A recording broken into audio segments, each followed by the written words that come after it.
All right, Ethan Chang and Matthieu Huss, welcome to the Relationship Singularity podcast. Hey, thanks for having Good us. to have you. Yeah. So do you guys want to introduce yourselves to start?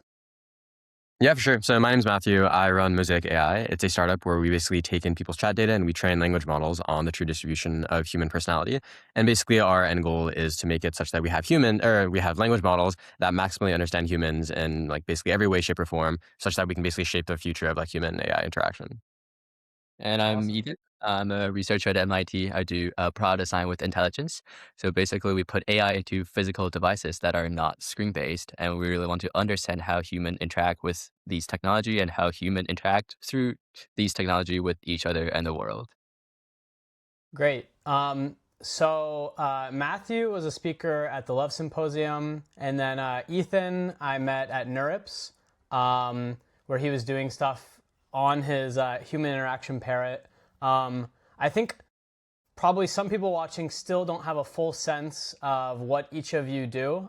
So Matthew, could you go a little bit more into Mosaic AI and like what it's like, how it works? Yeah, of course. So I guess like a bit of background on like how it started is basically it was like the summer of 2024, and I was like doing my internship in some like quant like firm in New York. And basically, I had broken up with my long distance girlfriend at the time, like to cut the story short. And basically, my co-founder was visiting me like during this period, and we just like ended up like getting to talking about some of this stuff. And I was just like, oh, like a lot of my work at my internship is about like prediction analysis, just using like vast quantities of data. And I was just like, oh, well, there's like a ton of data about like our relationship, just like sitting like on our phones and just like through text and your emails and especially through text, right?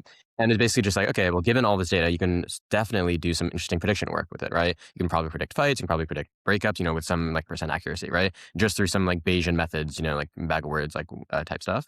And my co-founder was like, oh yeah. He was like trying to do something similar, right? It was just like word frequency and all that, and basically just like analyzing this over time. So we're like, oh, I mean, it'd be interesting to try to do this ourselves now because we're both like pretty, like my co-founder is this like math Olympiad, like super smart guy. And then the other thing was that at the time I was working a lot with language models, and this is about the time that GPT like 4.0 mini came out. So this is the first time that you were actually able to like analyze like large corpus of like text or just like large amounts of tokens without just like totally bankrupting yourself, right? Because before this you would have like GPT 4.0, and I think that was like about like 10x as expensive. But essentially just like at the time we were like, all right, let's see like what language models had been kind of pre-trained on the entire internet and have already like ideas of these whole like interactions. What can they like extract from our relationships, right? So we basically just like ended up building like the prototype of what would be a mosaic in about like 3 days. It was basically just like a really, really simple, you just like uploaded your chat and we basically parsed it out and did like things with your chat to basically compress it and basically be able to get into the format that these language models can have reasonable outputs for. And yeah, we actually saw the outputs were like really, really cool. And that we saw like our, we try to calculate our MBTIs, we try to find like our sentiment over time, we try to have like compatibility scores and all that. And we ended up just saying like, okay, this is actually really sick. Like, why don't we just send it out to our friends and see what they think? And the response was like super, super positive, right? Like basically like everyone agreed with our MBTI type. We also just got like some really interesting like patterns where like a lot of people agreed with our MBTI type, but literally everyone agreed with the other person's MBTI type of the other person in the chat, right? It's like, oh, it's like just like some interesting psychology things going on here, right? And then what we got to thinking is that, oh, well, language models have good like outputs in terms of like, MBTI, like these rather like basic things, but it somewhat, I guess, like misses the mark in terms of like the full like deep analysis of like what went wrong in the relationship. And like, I suppose like the EQ understanding wasn't just like super, super there. And we are like, okay, well, what is like holding this back? And we're like, okay, what would be really interesting is that language models probably actually don't have the full context of human interactions. They probably have like a rather like small subset of it in terms of like language models are trained on the internet, right? So human interaction data comes from Reddit, X, books, poetry, right? Just like these kind of like second order understandings of human relationships. So like what would be really cool is what if it just had context of like everyone's relationship in as much depth as possible. And where do you get this data? Well, probably from chats, right? Like actually these chats, like endogenous to them, have just incredible information about like how did relationships start? How did they evolve? How did fights emerge? How does like, literally just like how do relationships evolve over time in basically as much detail as you can have in terms of like a condensed format like nowadays. So we are just like, okay, well, why don't we just build Mosaic out even more, spread it like across the world, like have a lot of people use it, and basically use this data to instill in LLMs like the true human understanding, right? So at the end of the day, the idea is just like LLMs will have seen basically every relationship. They're like we'll have trained LLMs on basically every relationship in the world. It'll fully understand like all human relationships. So when you ask it, like to say provide therapy to someone or like to do matchmaking, it'll just have just all this information about people such that it'll literally be like the best therapist in the world. It could be the best matchmaker in the world, like literally better than like any human could do because humans can't have possibly seen every relationship in the world that have made all of those connections. So yeah, I guess that's more the background of Mosaic. If someone is like a user joining Mosaic, what are some anecdotes you have of like the experience of joining? Like they sign up, they upload their data. What are kind of like some of the anecdotal experiences they have when they do that? Yeah, so I would say that the reaction from Mosaic has like always been generally like when you like upload it, you're like, okay, like one of I guess like what is happening to my data, right? I think that that's like the most obvious one. And then like to be clear, we like take all the data, we like anonymize it, we use like LM like methods as well as just like ones that are just like standard like enterprise methods for like anonymization of like the data. And then from there, I think like the user feedback like after have gone through it is just like oh wow, like I guess like a bit of like a holy shit. Like, how does it like know this stuff about me, right? Like, so one thing is like, I think just like people tend to forget all of the different things that happen like throughout the conversation, right? So like a lot of these chats have like hundreds of thousands of messages per user. So we have like different like, for example, when we analyze your compatibility, like we're like very, very, very careful to like not have like just like yeah, like hallucinations are like I guess particularly harmful in this case, right? So like basically for every insight that we give, we ask like very specifically for citation, right? Or just like very specifically like you give this like we'll have our language model say, oh, it noticed this pattern and give like the literal specific advices, and we have methods like in the background to make sure that like these are not like obviously you can't 100% prevent hallucinations, but I guess we'll just say is like one thing is that we index all the messages of the chat and we ask the model to output like valid indexes for each of the advices that it's giving, like as it has to tie it to very specific like messages, right? So this is one way that we cut down on those. But to go back to like the whole like user experience of that, yeah, just like a lot of people forget like all the different moments that they had, like the very specific I suppose like interaction that they have. One of our modules is like sentiment analysis, so we'll basically find like the sentiment per week of like your life, right? And we'll pull out like the key quotes, like the top things that you guys said, and basically just like display those messages for the user. And a lot of the time you'll see like, oh, sentiment like really dipped at some moment for some reason. Maybe it's like there was a death in the family, or maybe there was just like some bad interaction that went on, right? And a lot of people like I think they like tend to like pause on these moments and just kind of like yeah, I guess you kind of see like the full weight of your like entire history of relationship kind of hit you at that moment.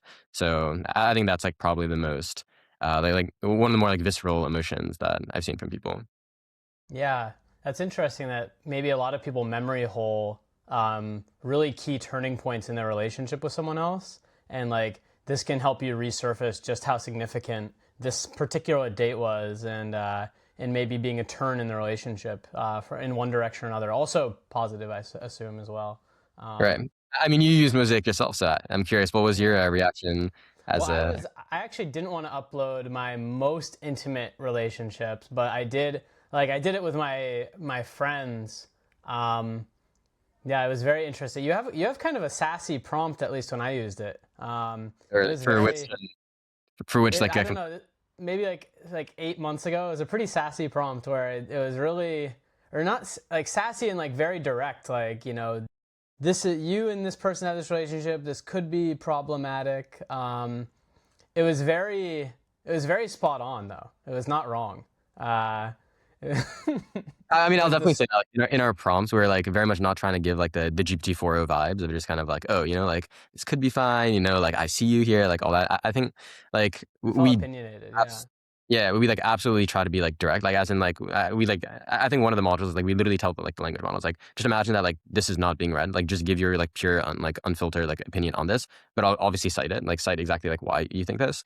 But yeah, I think we like pretty like strongly believe in that like give people like the objectively correct answer because I think like at the end of the day this is kind of like a project searching for like the truth of like human like relationships, right?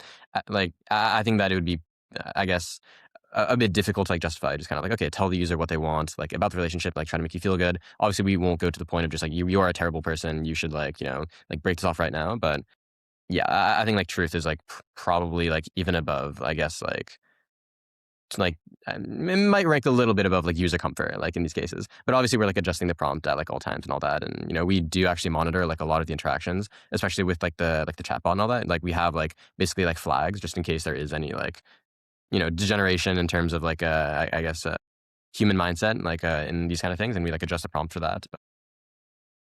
There was a thing I saw on Twitter about there's like kind of like teapot weirdo tech Twitter, and then there's like just normal person Twitter. Yeah, yeah. And Claude is heavily used by weirdo Twitter Mhm. or like tech Twitter, and like ChatGPT is dominated by normal people. And I saw some normal people on Twitter who are switching to Claude because of the whole Department of Defense thing.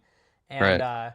these are like normal women, maybe from like New York or something, and they said like, I wanted more honest feedback, but Claude's a little too honest. Like, Right. Right. so we might be living in a world, and maybe even your users, given your extended social group, are like way more interested in direct feedback that like gives them more truthful information rather than like emotionally palatable tokens of Right. feedback. I do think that we probably have, and like I hope actually, like that we have like a bit of sampling bias in Mosaic, and that like if you come to a chat, analysis site, you like upload your chat, like going through this, you're probably looking for the truth, right? Hopefully, like you've likely gone through like looking for some answers to something, right? So I think that like in that case, you should have like the unfiltered truth. But I do think like in the future, where it's like when we like actually train models, like better to like really really understand human relationships. For example, like for therapy, I like obviously I'm not saying like therapists should like lie to you, but I don't think also I think therapists should be like much like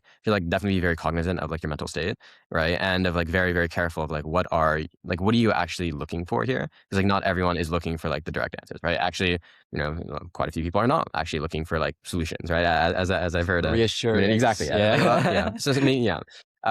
So yeah, I think like in those cases, it is like very important to like I guess like feel out or like maybe even directly ask like the user intention, right? And then have models be, very aware of that in like their interactions instead of being like very like like blunt, I guess, and like in the Mosaic case. Now, Ethan, have you used Mosaic yet? Yeah. Well, most of it is our chats, which is kind of Oh yeah, yeah. interesting. You should upload the Yeah. one with Neil. No, we'll see That's about yeah, that. yeah. But it's really fun. I think the first time I saw, I see like it's like me and Matt's chat being uploaded to Mosaic, and I was like, oh, this kind of, I think it's very magical. It captures the essence of what LMs is really good at, right? It's like like not long context, but like context understanding, and it can like gather pieces of informations together and kind of have this attention towards like different aspects of the conversation. And I think it's like pretty magical application. I think it's like one of the cool LM application I've seen for like a long while. Yeah. In the way you phrase that, you kind of implied that you have in mind some things LLMs are not good at. What are some of those things in mind, especially as it relates to like social dynamics or anything like that? Yeah, so I think it's not that really good at just like being a human, right? It's like it doesn't sometimes it's talk in ways we all spot this, right? Like GPT responds in certain ways, Claude responds in certain ways. But when it comes to this like high level analysis rule, it's normally like doing really good jobs. And because people don't really care if you talk LLMs talk like a human or not when it comes to these like long analysis, right? They just want the answers like Matt just said, right? Mm. Um I think it's definitely bad at like role playing in real time in a way. But it's definitely really good at just being more scientific and more like holistic about things. Okay, this must be based directly on your experience with trying to create a physically instantiated character that people are comfortable having right next to their face. Is that Yeah, okay? Give us some stories about what that's been like and how LLMs being this like kind of creepily direct scientist has not been a good vibe with a mechanical parrot, yeah. right next to your ear. So yeah, this project started I think roughly a year, 1.5 years ago, and this was when I think real time model just starting to come out, and then GPT I think launched their voice mode like 1 or 2 months ago, Mm. and on the internet people are like, oh yeah, I started chatting with ChatGPT on my phone, and I use it for like advices, and there's all these like eerie like AI boyfriend character AI stuff, right? So I remember there on Twitter back then, it was just like a bunch of people talking to their screens, and there would be like screenshots of their character AI stuff. I tried character AI once; it started sending emails to me, which is really weird. It's like you're What cool. got you on character AI? So Yeah. Matthieu created his thing because he had a breakup and he must have been in some way discombobulated emotionally and wanted answers. What give me the archetype of you at least as a person who's using character AI? Like what are you like lonely? Do you have like a type of relationship that another human can't give you? Wait, Yeah. I was like trying. I was actually trying to try it out. So I think my big thing is my archetype is I really hate any like digital interactions in my life, right? I think I really don't like screens, although I'm really addicted to it now. Yeah. So like that. Mhm. But I'm a big fan of just like I think the best thing in the world is actually just like deep human interactions, and when you get to know someone deeply and get to know their lives, that's like amazing. So when I see everyone on their screen talking to ChatGPT, I was like, oh, this is kind of fucked up. So I decided to like go down the rabbit hole and try everything out. And yeah, character AI is like really good, just like drawing your attention in. Mm. It's kind of amazing thing at doing that. So basically, I was like, okay, what's something that I really want to create something that people can talk to in the real world, like kind of like alternative to talk on the screen to your LM that has like a certain character that makes you addictive. So I was like, as a designer, I try to think of like cultural references of things that actually talks to you, but people don't treat it as serious.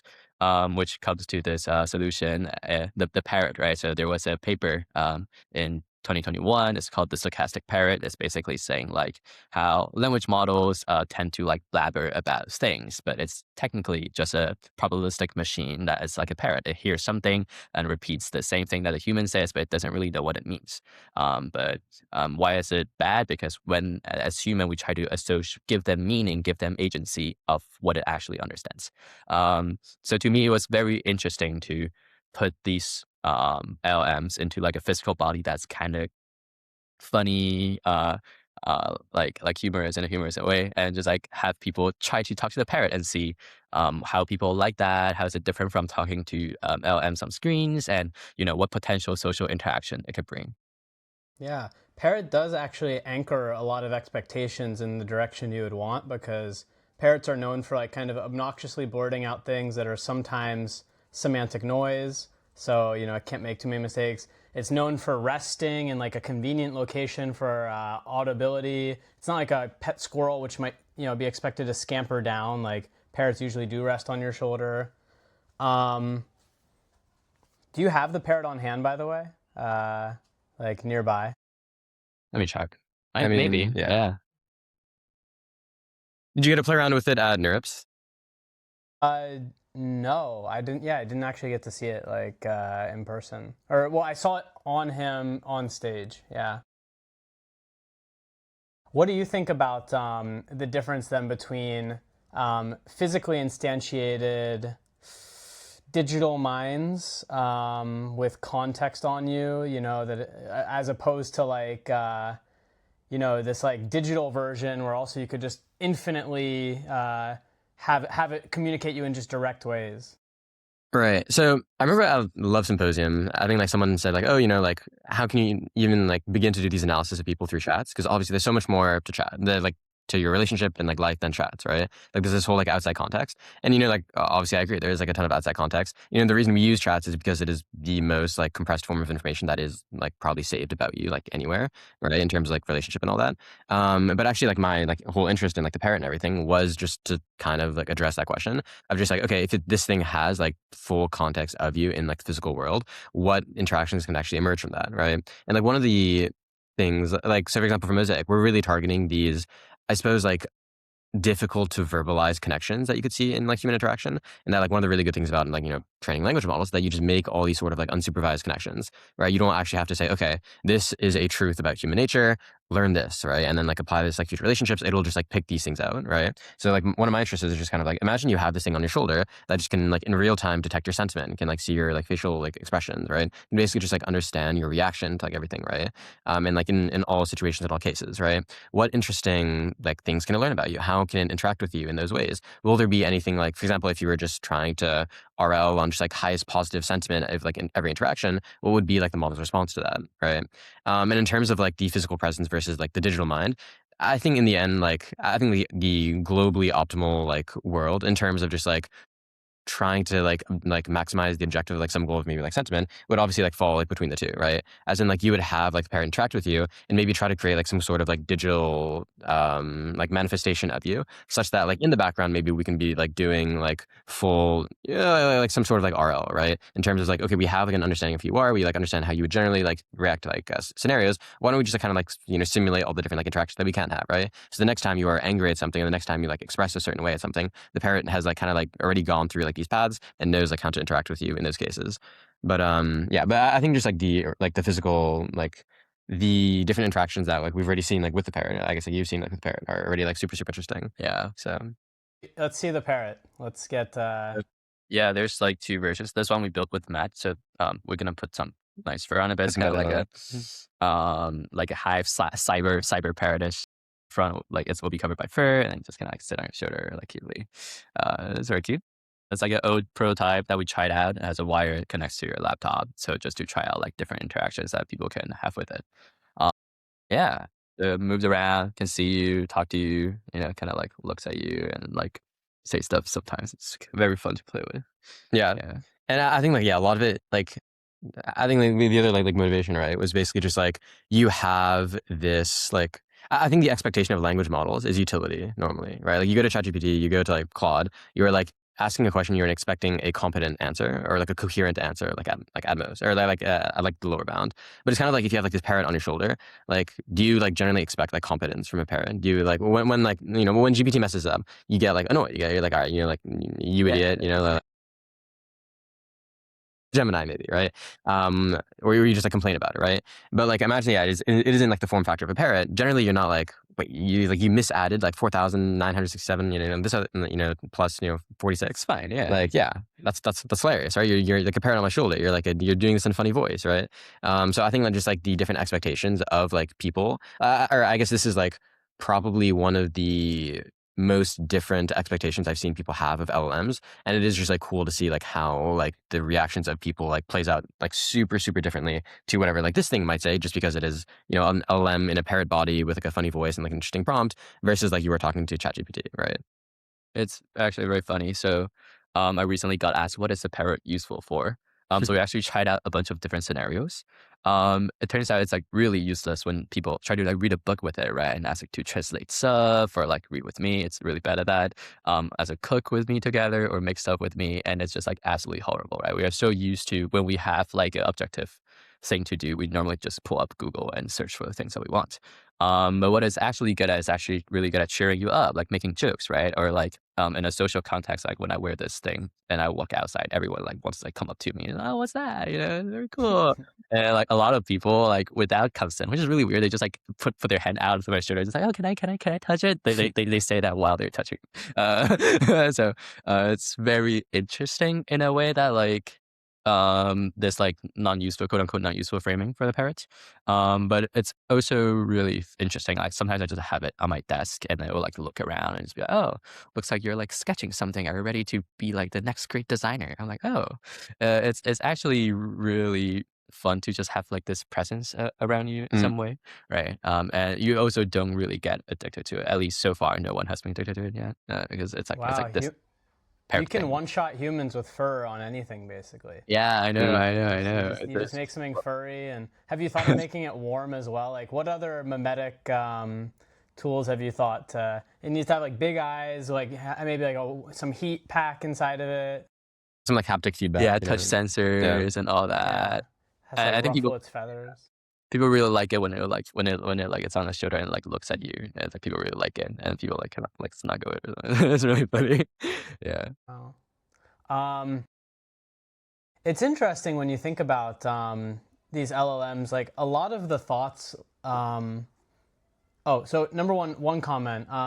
Andrew Ng had a video from I think 2019 where he talked about how AI is the new electricity, and he said that like he thought this was back before that was obvious, that AI was going to be like some civilization changing tech. At least, I mean, for some it was obvious in like the 90s or even 60s, but he was saying it's going to be the new electricity, like new industrial revolution. And he said actually his anticipation for what the form factor for AI was as most useful was Jiminy Cricket, which is like some old cartoon where it's just this cricket that sits on your shoulder and gives you advice.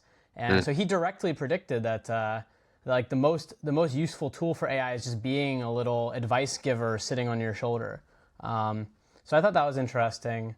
But when we think about, there's something a bit radical and maybe countercultural about you choosing to have this parrot on your shoulder as the way to interact with AI, because It's almost the opposite of like OpenClaw's intuition about AI, in my opinion. OpenClaw is almost saying that the value of AI is almost operationalizing humans more into the digital world as a medium of value, where you have to spin up these infinite digital entities. It's like Age of M, if you've heard of that book by Robin Hanson. All these digital entities that will eventually have their own prerogatives, their own crypto wallets, even their own ways of making money.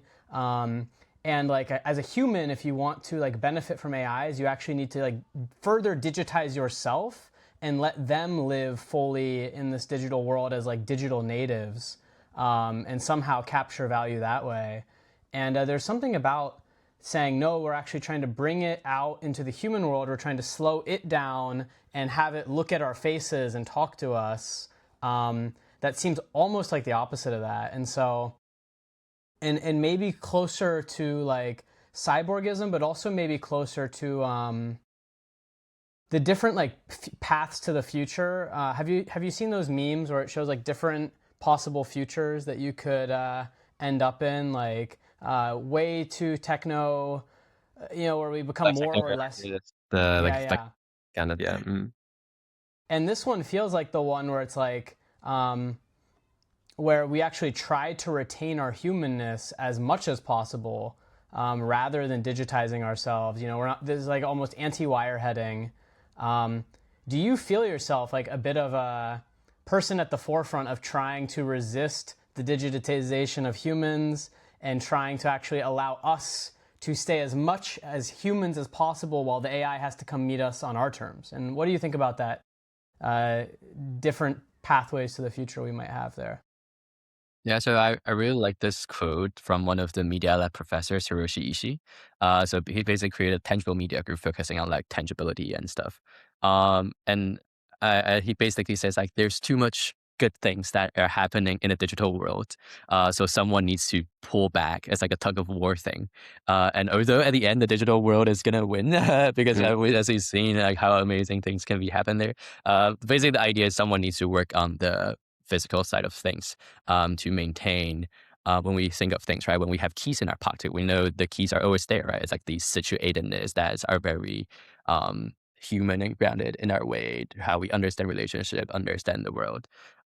Yeah, so in some way, they say like whenever you design something in the world, you're casting a vote somewhere on on which side of the future you want the world to keeps going. So I think for each of my designs, I was like, yeah, don't put a screen there. We have enough of the screens there.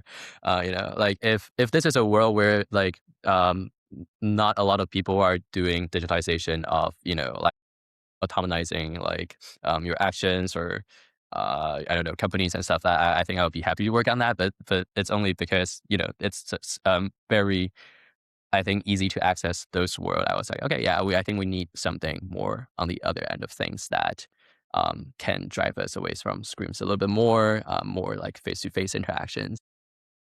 And normally the way people think of that is like, okay, we can have a dumb phone, right? Like we can have dumb phones to restrict ourselves. But I think the approach is actually the alternative, right? You need to incorporate these technology to make the physical world as fun as what Instagram Reels could possibly be, or whatever digitization, autonomy world that would be. But yeah, what That do you think seems about? like a bold statement. That. Oh yeah, go ahead.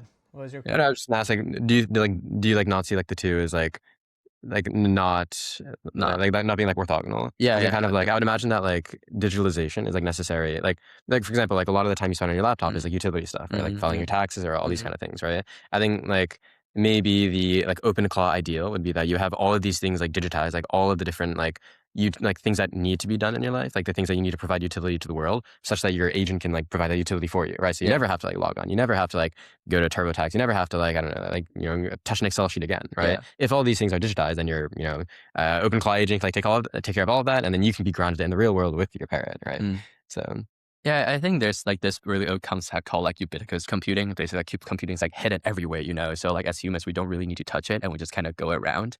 And I think that's what all like cool computer science people are like. Yeah, if we keep developing compute, it will get there. Which I believe is one of the possibilities, in all the possibilities like kernels that we can go into. But there's also another trend, right? It's like people are now scheduling their workflows around clock code, right? It's like, oh, wait, I'm gonna go shower, I'm gonna go sleep tonight, so I'm gonna prompt clock code to do things overnight, and then now people start scheduling their routine around these like digital things, right? Mm. So one can just say that no, that's because clock code is not good enough to predict everything you want. I think it's also like limitations. Like, you have to give it some limitations. You have advice, to in the like you future have it'll be to like fully agentic. be in the Right. digital world. But I think it's also important, just like, okay, what are the now alternatives we can have for now, right? It's like how can we already pull people back a little bit from that world already? And I mean, also, it's always be good to be hopeful in the future. Yeah. Yeah, these things will free us from our shackles on the Yeah. digital realm. Yeah. So Matthew's on the team, like, just digitize one more thing, bro. I promise we'll get to go back to eating nuts and berries in the field. If we can go on a picnic, just digitize one more thing, bro. One more Excel spreadsheet, Right. I promise. Exactly. I did just make a digital clone of yourself, and all Yeah, this everything will works. go away. Yeah. Mm. Yeah. And I think Yeah, I like, physical stuff for now. But I think it's really funny, right? How these even like the first several steps to these are probably pretty much aligned on what you need to do and what type of tech Right. you develop. Mm. So it's I don't know. It's always a question to me. It's like, what's going to be the coin flip thing that decides which way human society goes? Oh, you think Are so? we- You don't think it's gonna be like a convergence of just kind of like things will be automated and we will have like physical presence? I don't as know. I think well? there's also a world where everyone is just in VR headset at all times. No, I see what you mean. Yeah. So well, surely you won't go in a VR headset, or what do you see as the pathway to get you into a VR headset as well? I feel like if everyone is in a VR headset, Right. Yeah. People are like then removed from this world. yeah. Maybe it's time to start a cult on the top of the mountain. Everyone have their parrots or something. I guess it's kind of like social media. Like, you can resist having social media as much as you want, but eventually, if everyone's on there, you kind of have to go on there to talk to them. Like, Yeah. especially if so much of your culture, if all the events, if everything everyone's talking about is downstream of like digital experiences, and you enjoy discussing experiences with other people, then eventually you have to be plugged into the experience machine. Yeah.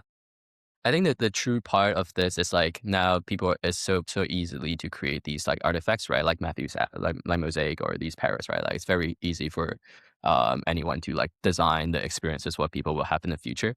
And it does feel like that you just kind of have to push towards the side of what you want human experience to be at, right? Like you create something that analyzes human relationships, or you create something that's like a digital I don't know, like a Digians thing you can interact with, right?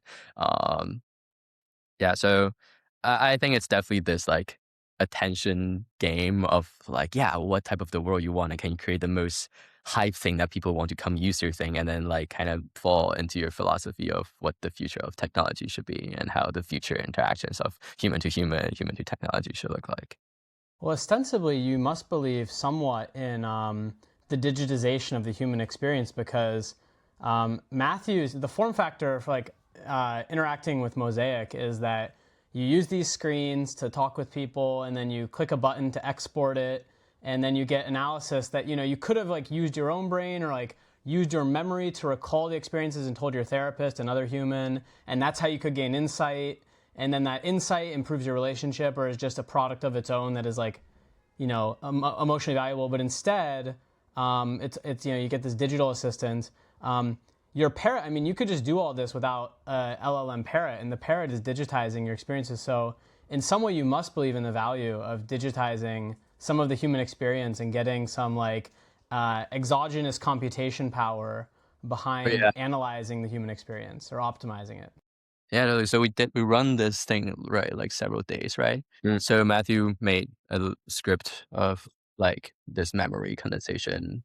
Yeah, or basically just like the idea is just like you have like this thing is basically like always there with you, right? So it'll observe your moments and all that. And then, obviously you have to have a way of just kind of like compressing all this down, because, you can't just shove every like image token as well as like all of like audio and like all those interactions into just like context at every point. So yeah, basically just like a memory pipeline to like take your experiences over like many, many days and create like the like Yeah, to just basically structure the data in such a way that the parrot can like interact with you in the optimal sense. Like optimal being defined as kind of like I suppose of like we try to like leave it like as open ended as possible, right? But yeah, optimal in the way that we imagine like a parrot should interact with you. Yeah, so I wore the Parrot for several days. I like carried it everywhere, and it's very weird because I know it's like knowing my memories and stuff. So sometimes I'm like going to the bathroom, like, yeah, I'm gonna leave you in the Maybe that's room. I'm not, you're not coming with me to the bathroom or something. So like, it essentially like makes you like more present, or I guess like more Yeah, cognizant of what. I was like, this is gonna eerie. Did you think this would like persist forever though? Like in what way? Like, Will you always leave it like outside, or I don't think so. I think at some point we'll just be like, yeah, fuck it. Yeah, You it's can like- like come yeah, watch yeah. me shower or something. It's an extension of yourself, yeah. yeah. Like it's so used to it. But I like I definitely believe that compute power is like definitely important, right? There's like something magical about these stuff, right? It's like sci-fi. Like we have been writing talking about sci-fi like for such a long time, and people always crave these like a higher amount of compute that our brain cannot handle, like always like rational thinking or always like cognizant and never forgetting all these um particular aspects of computation that like humans really want, right? And I think this urge or this craving is pretty universal in terms of what like people will like. So definitely trying to like strike a balance between like how do we have this power but also not lose the more I guess emotional like sentimental aspects of human lives that you cannot really get from the digital world. Yep. Yeah. So all three of us work on using new tech to make our social lives better, ostensibly. I think three more things I want to cover, and one is like more of the technical details, both on the physical instantiation and on like some of the Mosaic information processing, and there is some overlap between those as well, because the Parrot's information is like digital and needs to be processed in similar ways, I'm guessing. And then finally, your vision for the future of tech. But first, to give everyone context as we discuss those things, I want to discuss a bit your personal lives when it comes to dating and friendships and some of your mental models, and some of your views on like what the current state of making friends and dating is as Zoomers, as people who were in socially formative years during COVID, and like people who are in like this digital, what is the word for it? The simulacra, right? Like Seem like who are, human. you're fully in the simulacra. Like I grew up and like Facebook became a thing when I was in 9th grade. Yeah. So I got a whole middle school of like no digital identity at least. So like, tell me, do you think that Zoomers have it, number one, like your social goals, trying to find friends, trying to like goals for marriage, etc. And then like, do you think Zoomers have it easier, harder than millennials, than boomers? Is there some time you want to return to, some KPI that you wish society met better in terms of like relationship outcomes? Do you guys think things are going pretty well? Are they going well for you? Are they not going well for others? Give me like some of your views on these things. Yeah, you want to take that one first? Okay. Okay. What are I start with like personal relationship, and then like, Yeah. I think it's evolved. Okay. And- So I didn't date much growing up, I guess. Not much. So I had my like actual relationship in college, like the serious one that was like 2 years, and then we broke up afterwards. But I think most of the time when I look for things in like relationship is almost like genuinity, right? And also how passionate the other person is about life in general. And I like to think of this aspect of like it's kind of like a co-creation when I look for relationships, right? It's like you bring some colors, I bring some colors, and there's like this big blank canvas, right? And you're supposed to like create new colors together. Oh, that sounds kind of sexual. Wow. Okay, But, like, That's the yeah. most romantic thing someone said on this podcast, I think. Call it child even. Okay. Not metaphorically new Yeah. colors. Yeah. Mhm. When mommy loves daddy. All right. Okay. That's so crazy romantic. Who are you trying? Are you trying to riz up everyone watching right now? Like, Yeah. yeah. So my Put his number on Instagram screen. here. Put his number on screen. Yeah. No, but I think I always look for like new sparks. It's like I think I can have a happy life on my own. I can have my own flavors, right? But like I think what I'm always looking for is someone that can like in a way I would say it's like make me really comfortable and uncomfortable at the same time, right? Comfortable in terms of the way I'm like calm and chill or like relaxed next to them, but uncomfortable in the way that they will like push me in different directions, right? And create something that like I can only create with this person. I think this fits for like romantic partners or friends or like even family members or just people I want like really long term in my life in general. Wow. What a romantic way to put like friendships and relationships. Um, do you feel like there's any dearth in your life of access to that, or has there been at any point?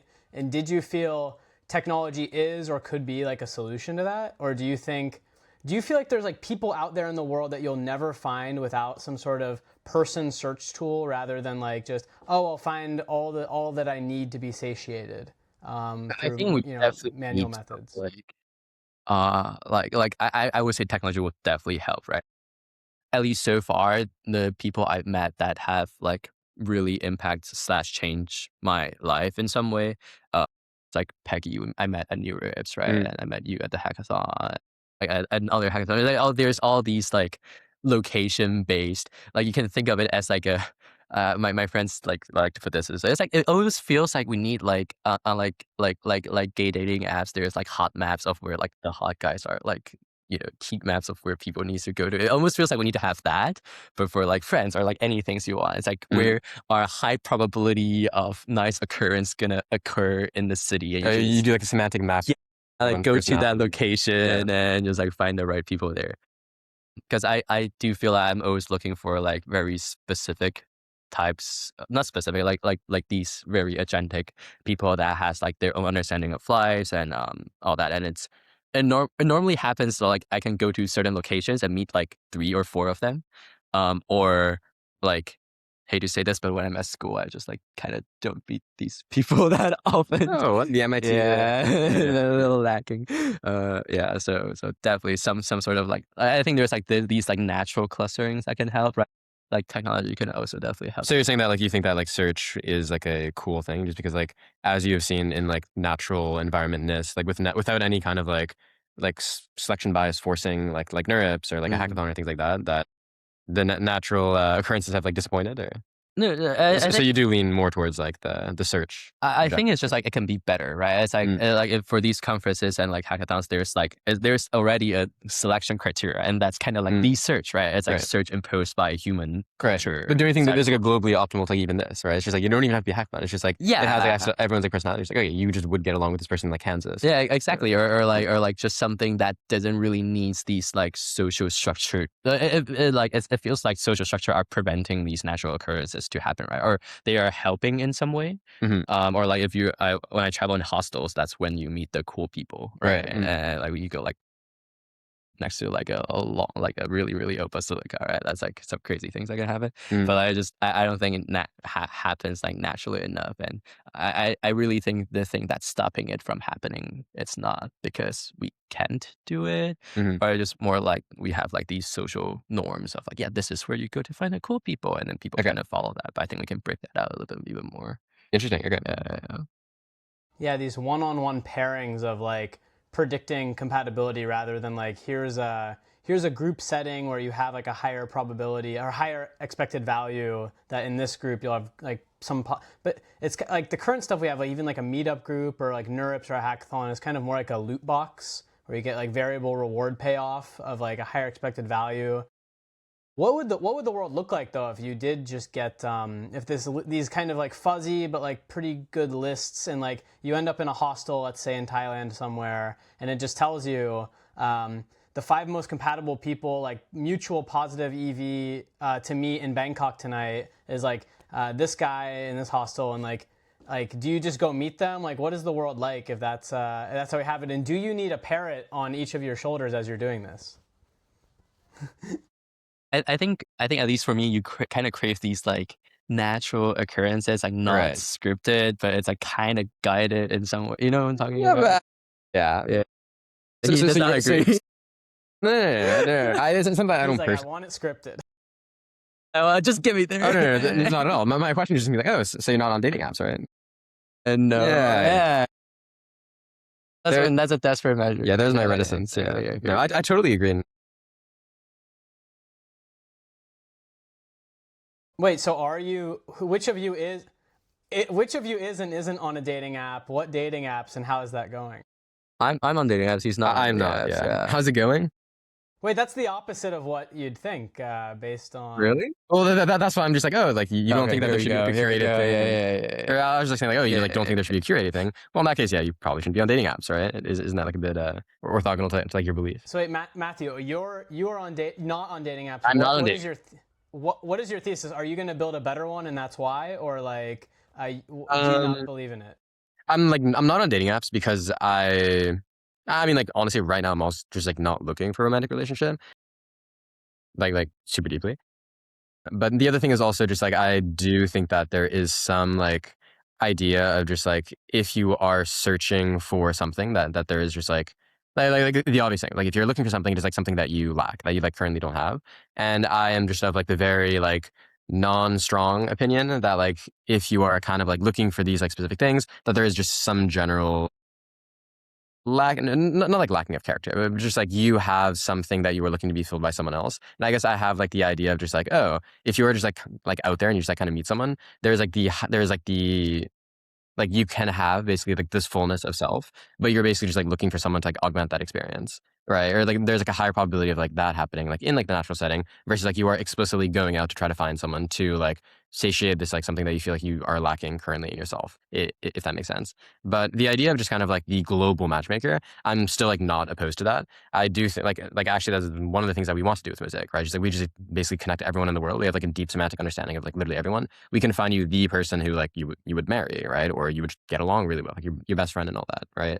But I think a lot of how we view relationships or like how we even like enter relationships is like a lot of that is just expectations, right? And just kind of like if you were told like a bit tangent, but one of the things we did is we partnered with like an in-person dating company, right? We basically had people like come to these tables, we'd like match them ahead of time, but we didn't tell them who their matches, right? We just told them that, oh, your most compatible person is like somewhere near you, right? So you had this kind of like exploration, like people are trying to find like who is this compatible person, right? And then when they like finally found it, there's this kind of like, oh yeah, of course, like you know, this is the person that we like well, so to put into perspective, we didn't tell them who their match was. We asked them to predict who was their match, right? And out of like 20 or 40 people, we literally had 100% accuracy. Obviously, like a bit of that is luck, but a lot, you know, like I think like speaks for itself. But yeah, a lot of it is very much just kind of like, oh yeah, of course we have this connection here. You know, like this was like kind of like predestined, right? But I think like if you have this kind of, you know, meet this person, they are the most compatible person for you.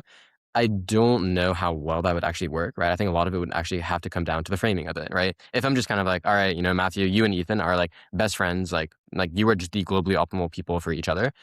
Maybe yeah, you would definitely enter that into like a different mindset versus like you just randomly ran into Ethan at hackathon, right? I would expect your expectations would be higher. I would expect that like you'd probably be a lot more like sensing of like the like granular bumps that come across in like your interactions. You like, you know, I don't know how, yeah, I don't know how organically like that interaction would play out. But I'm very much someone who I would think that this global optimal thing is cool. I would want to like try it myself. I'm not personally on dating apps because I like want kind of like normal, like an organic interaction. But that doesn't mean that I'm against the like flip side of that, if that makes sense.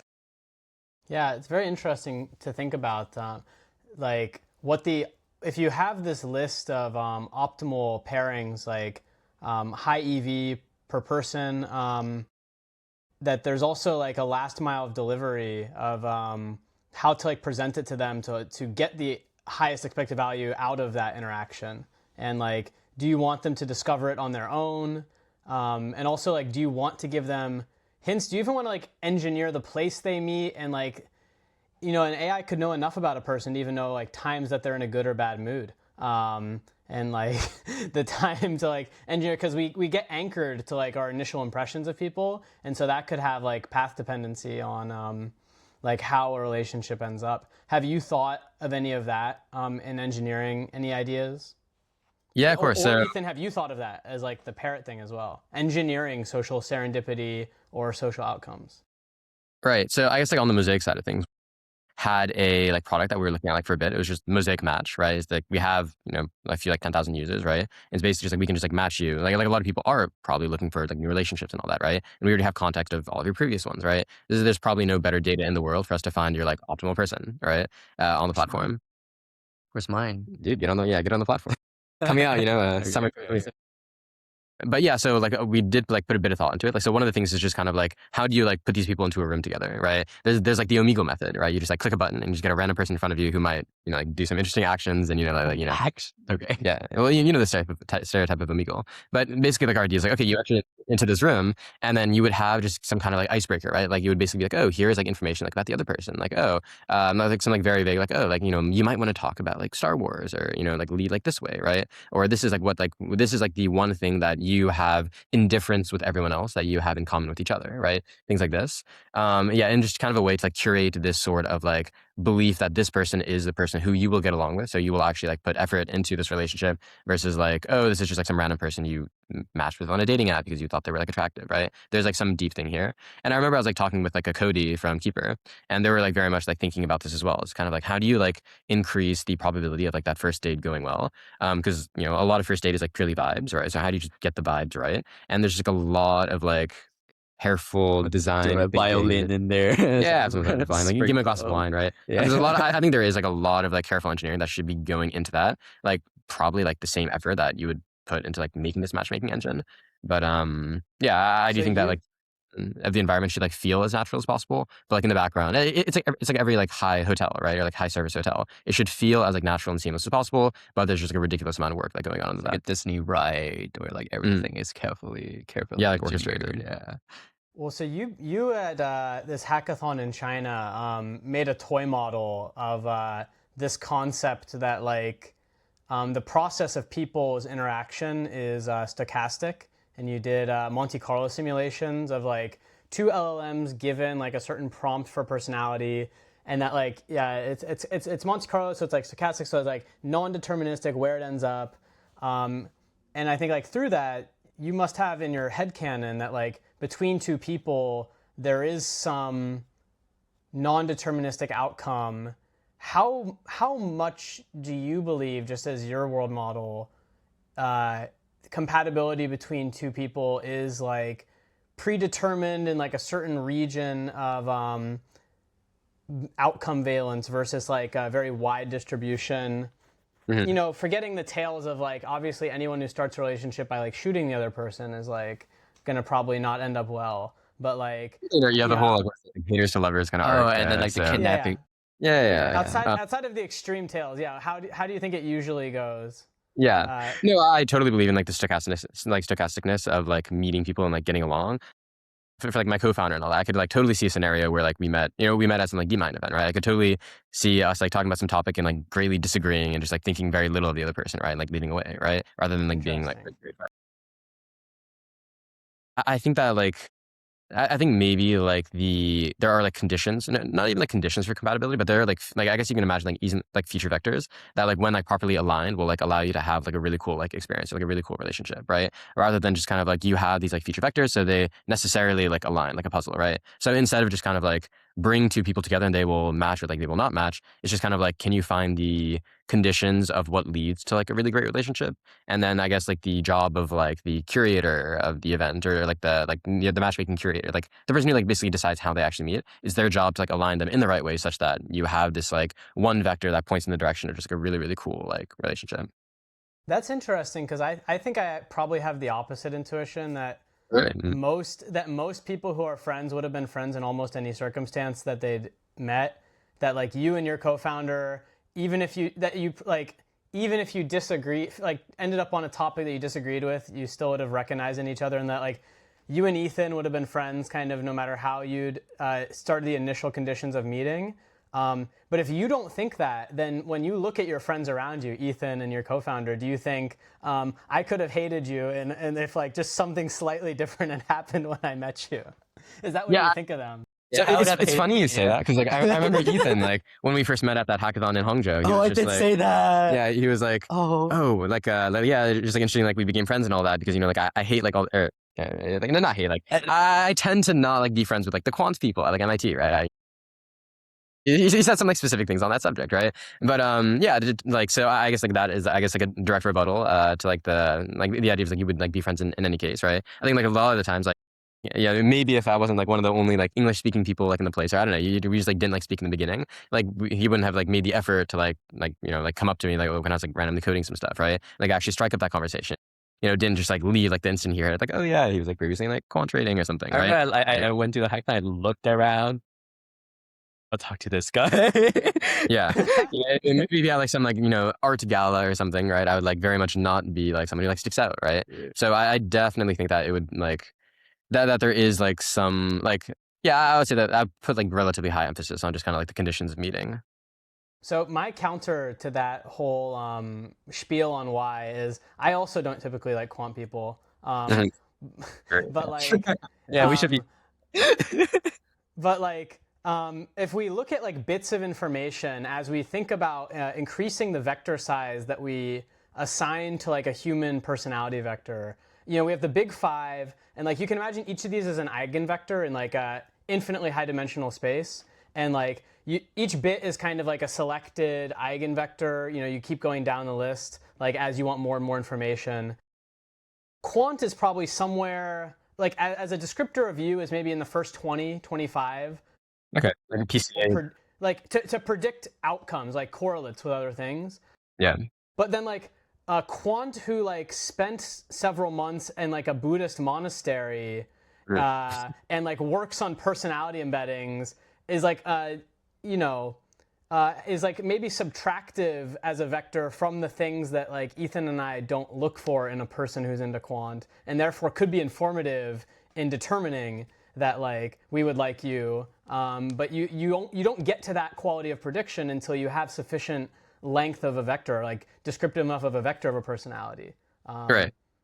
But So would you that's my yeah, we would say like that's part of like the meeting curation, kind of like how is like information like conveyed. So for example, if like we met at some like art gallery kind of thing, right? And it's just like the standard introductions. I feel like like you normally you don't say, oh, I am a quant who like does relationship embedding, like all that. I'll say like I'm Matthieu, I previously did this and et cetera. And that's like all the information they have about me like in the natural setting. So I think it would be up to like the event curator, like knowing that we have a high probability of being friends, to be like, okay, this is Matthieu. Here are the traits to emphasize, right? Because I have like a few other traits, right? That probably also like would not be viewed favorably by like people here, but might be viewed favorably by like math people, right?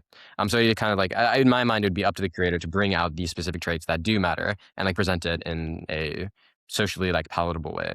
Yeah, but if you view like went into quant, stayed at a Buddhist monastery, plays piano. If you view these as phenotypes that are part of the generator function that is you, you'd imagine that like similar that vectors in those directions would be generated no matter in what way I'm interacting with you, even if I'm just talking about the food. Like that I would see hints of that vector coming out. And so this is my case on like most people who are friends would have been friends no matter what the initial starting conditions, and almost all starting conditions, because hints of those vectors that are like shown through the phenotypes are kind of visible in almost all interactions. Ethan, what do you think of that? What is your intuition on like friendship as like deterministic versus highly Yeah. stochastic? I think it's like first, if the world is a simulation, I really want to just like run this simulation like several times and just try it out. Like if we're still be friends, that'd be funny. If someone is running a simulation, yeah, do that. Well, you guys would have probably met too, right? Because if not at the Hangzhou hackathon, he would have come to MIT at some point, or you guys would have both gone to San Francisco for another hackathon or other like, or maybe not. Do you think there's somehow? Yeah, I wonder how many times you would have even met if like we went back far enough in a simulation to where it's not meeting at the hackathon, but it's like, I don't know. Yeah, I don't think we would have had much reason to. Yeah. I mean, like Ethan is like not generally in SF, Yeah. and I'm generally like I guess like my parents live in Boston. I mean, not even Boston, right? I live like 20 minutes outside of Boston. Yeah. And yeah, so I've not been I'd be like pretty skeptical, yeah, that we Yeah. at all, right? Other than Yeah. hack. interesting. Yeah. Sometimes it just fades or something. I don't know. Mm. Yeah. So Yeah, then so you But must have then other soulmates out there you'll never find because you're in the wrong multiverse, and without a soulmate search tool, you won't get to meet them in this one. yeah, I agree with that. and it's also like back to the point of like how much context you can get from this person at the instantiation that you guys meet, right? So like I guess under the assumption if you can in like a split second know the full context of this person, I do think I kind of believe like, oh yeah, like you guys will be friends no matter what, right? Like if you just know this person exists and you have their contacts and you'll be like, yeah.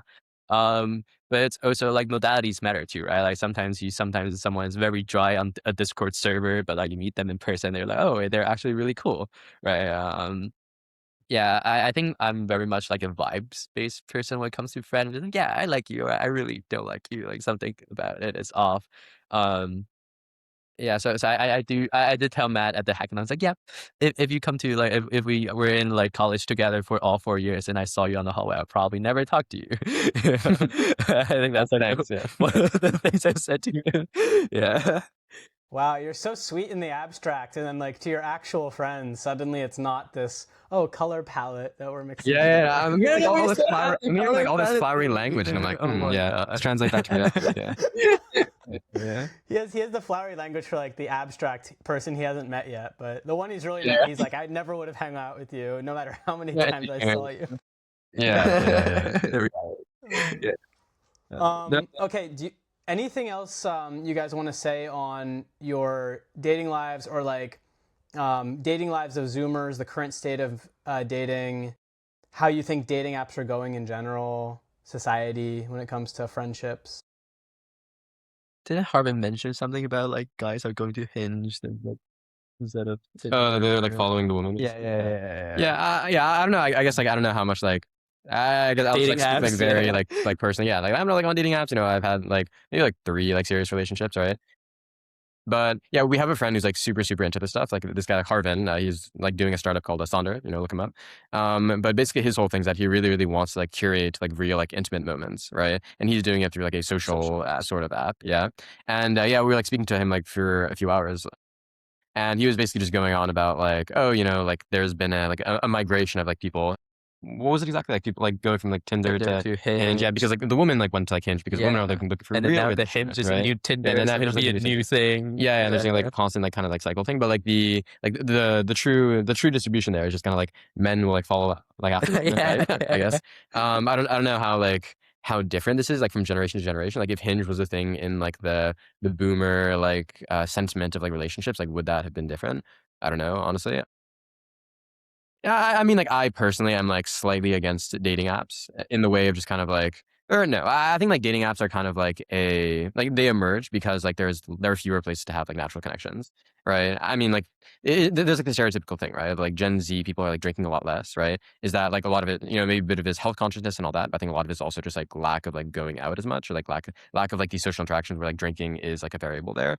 So yeah, I think that like dating apps are just kind of like a symptom of like less social interactions like in general. And yeah, I do feel like social media has kind of like drained the in-person like socialness out of like a lot of people.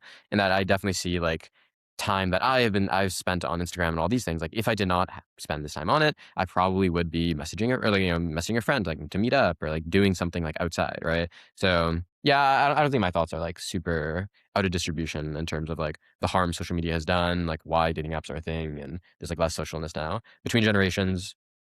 I yeah, I feel like I wouldn't really know. Yeah. I think for me, it's like a representation problem, right? So back in the days, like it's about when, you know, like it's about how if you have like appointed marriages or something, right? You want to look really good on newspaper, right? It's like a newspaper, you have a high salary job and that picture needs to look great on the newspaper, right? And then it goes into like the bar meet cutes, right? Now people start engineering like pickup lines, right? Like people start thinking about how to present themselves at bars, right? And our age is going to be like Tinder pics, right? It's like, yeah, like half shirtless, whatever. So you think that's like kind of like representations of you become like codified? Exactly.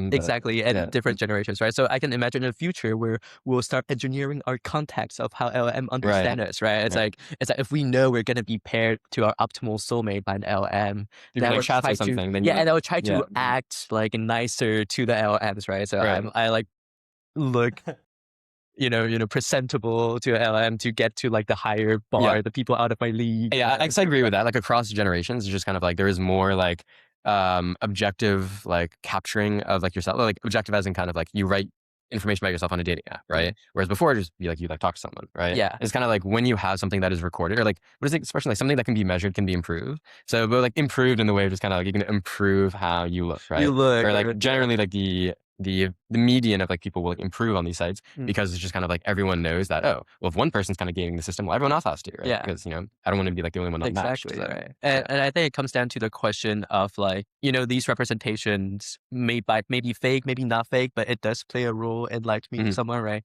And I mean, in long-term dating at the end is about like who you are really as a person, right? It's Right. not really about the representation, right?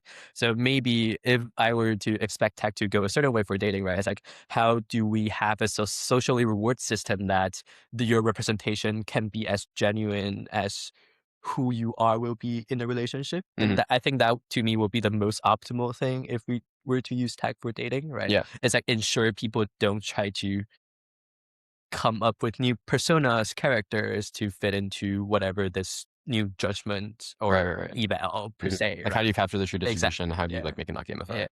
Well, I think when we think about like some of the incentives around lying or misrepresenting who you are when it comes to getting opportunities for social interaction, there's like one view that you have just a short-term angle. I want to get with like someone who's like the most pleasing to be around for a short time frame before ostensibly they would like realize that I'm like lower expected value than I'd represented through my persona. Especially for like hookups for sex, right? You just want someone who's like, you can max out their looks and like they maybe expected a longer term value out of you for traits that you misrepresented but wouldn't be revealed in a short time period. Men most commonly like saying they have status or money as like the thing that, gets a very attractive woman interested in them. But another thing is like that just being around higher quality people can make you better, the average of the 5 people. And so there's maybe like a parasitic nature to it where you're saying, okay, I'm going to like misrepresent myself as having these good traits to get into this average for other people that'll bring me up, and it does kind of bring them down a bit maybe. Right. But like maybe in the time it takes them to realize that I faked it until I made it into, I got slingshot kind of into some of the distribution of their good traits. Because you imagine if someone's actually has a view that like I can't improve really, and I'm in this for the long term when I'm searching, and so like my true traits will get revealed.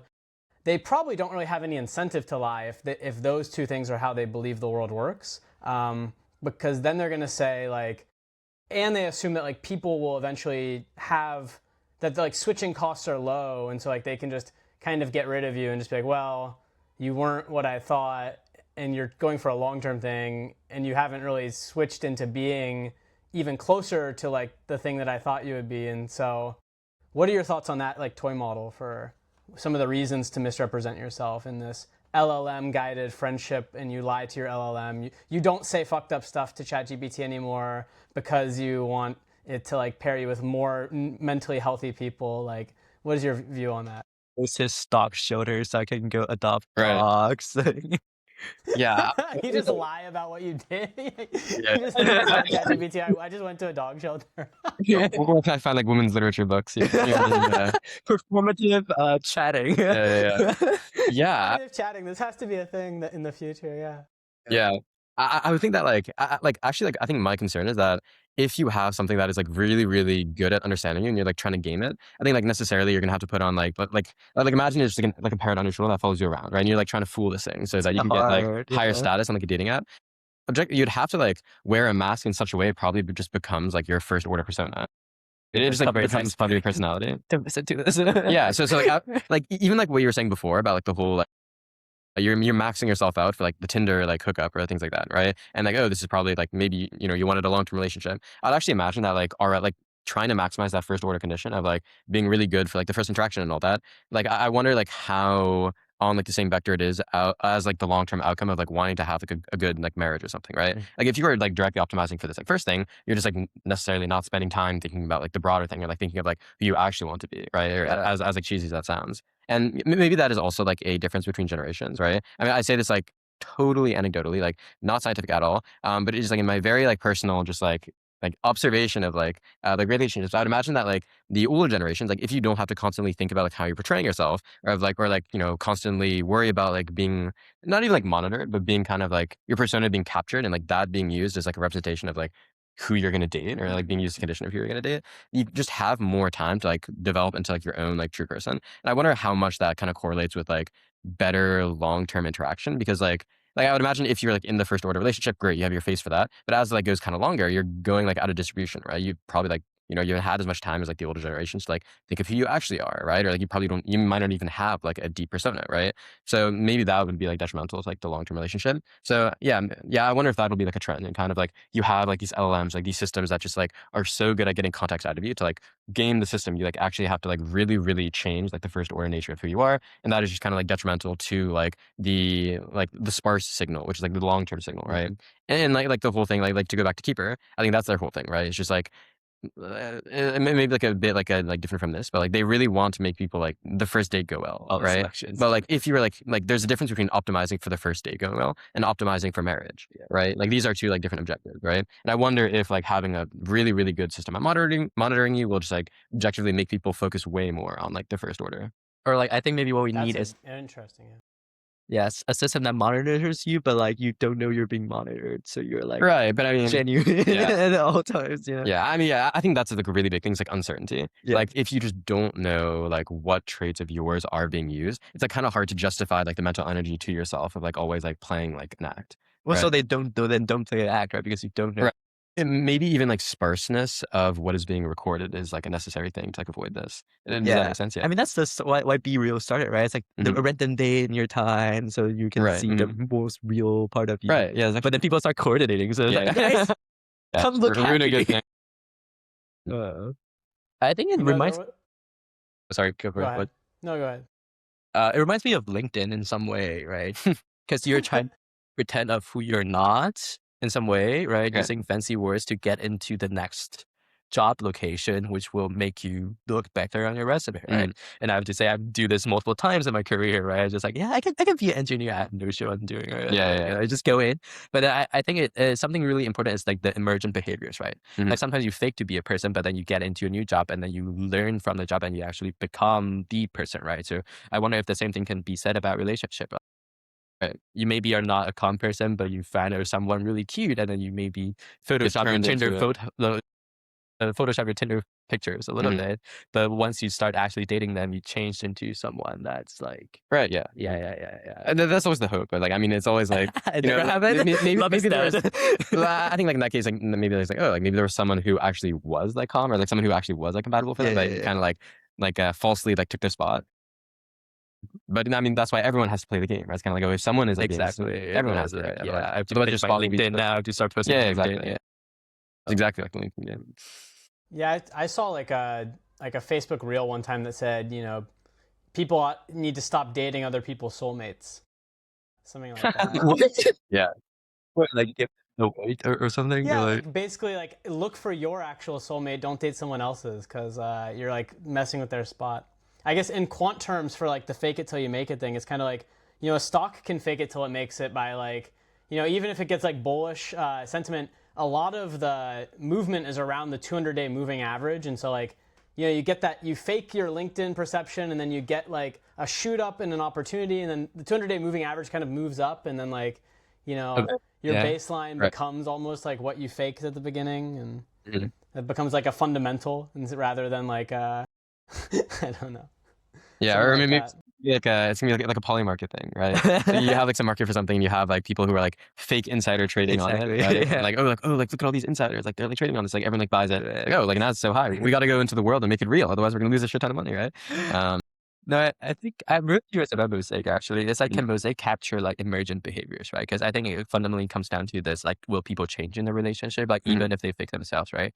So like, I think we have a lot of data on like how different personality types functions, right? Like we have anxious, we have attachment. We know when you put anxious and attachment together, nothing good happen, right? But like, is there like truly emergent behaviors that because if this is an anxious person, but this subcategory versus this, and then when they pair together, they can actually fix each other. So like, have you been seeing or asking? Yeah, so I think like for things like this, I'm like really, really curious on. I think the difficulty like for us is like really on a technical side, just kind of like when you think about it in the end, it's just like a huge list of like conditional probabilities, right? Like Like, yeah. Yeah, just kind of like given like anxious, like very like something, yeah, you basically keep going down like the set, right? And like this very, very specific, like person with like this very specific set of traits, get along with this like very, very specific set of traits, right? And then like as I was saying before, I think like the really cool thing of like language models now is that they can make all the unsupervised connections, right? So you don't have to like actually like it would be impossible for us like to go and test and say, okay, take all of these like specific traits, like match it with like someone with like all these specific traits, right? Because like, as you go down to conditionals, your like sample becomes like so like incredibly small. Yeah. But yeah, I think like we like I haven't like tested this explicitly, but my hope is that like in the end, like after like all of our continued pre-training, after like all the post-training and all that stuff, like you will be able to basically just like observe this in terms of just like how does matchmaking play out, right? Like when you're just like trying to minimize the loss of like like matchmaking like success, what are the traits that are actually like in the same like space, right? As in like you like embed everyone and you project them to like their compatibility space. What would be like the distance, and then maybe then you can like start to like verbalize the traits. But as of now, yeah, I guess I wouldn't like have like a clear defined probability or like conditional like probability list for things that like the traits that match well. Do you think To this get is along more with. like a SFT problem or a RL problem, right? Is it a SFT problem in terms of we just have enough pairs of data, we know what will emerge, Yeah. or it's like an actual RL problem that we just don't know, so we kind of have to like throw the two robots into the real world and be like, go. Yeah, no, I think SFT is going to be like is going to get you into like the right space. Okay. Whatever, and then like RL is going to take you like the rest of the way to like Okay, actually figuring out what is yeah. It's like look, yeah, like the formula for like making LMs good at anything is like pretty much like standard, right? Just do So, SFT and then do SFT and RL and then reinforcement collect learning. data. But yeah, I think that like you necessarily do need like a ton of data for like that initial stage. And like we were like talking to like some companies who want to do like some like interesting like matchmaking stuff. And yeah, like you just need that outcome data. There's just like no getting around it. Like there's a ton of companies now that like want to do like simulations or like that want to do like simulated humans, right? And they use this for market research and all these kind of things. And Like actually some people were telling us we should like start doing this, right? But yeah, I don't know. I'm like very skeptical of like you give ChatGPT a persona and you like ask it a question, like they say like 80% success rate, right? 80% is like pretty terrible actually. But yeah, even that I'm like pretty skeptical. how do you even measure that, right? There's no reverse psychology. Yeah, exactly. Right. So yeah. I've thought about when it comes like since we're talking about like trying to get certain friends as like a thing to like improve yourself, as like relationships as a form of self-improvement, that if you think of like the high dimensional landscape of personality vectors and then you would like plot it down into like maybe 2 dimensions, you could assign like hills and valleys within this coordinate space, and you could say that like here's the region you are, here's the regions you've been in your life, and then like here's a region that would get you to like a desirable emotional state, or like you're trying to become this kind of person. Here's the path you can go. Like if you go this way, you're going to meet a lot of resistance. Most people can't immediately become this way, but you could get like over here, and that is like a region that actually is fairly similar to what you're trying to be. And like you probably could never become this, but you could become this. Right. It's similar to Breakup is a crazy Yeah, you statement to never make. can Markov. You never be stable in a relationship. Yeah, what is it like?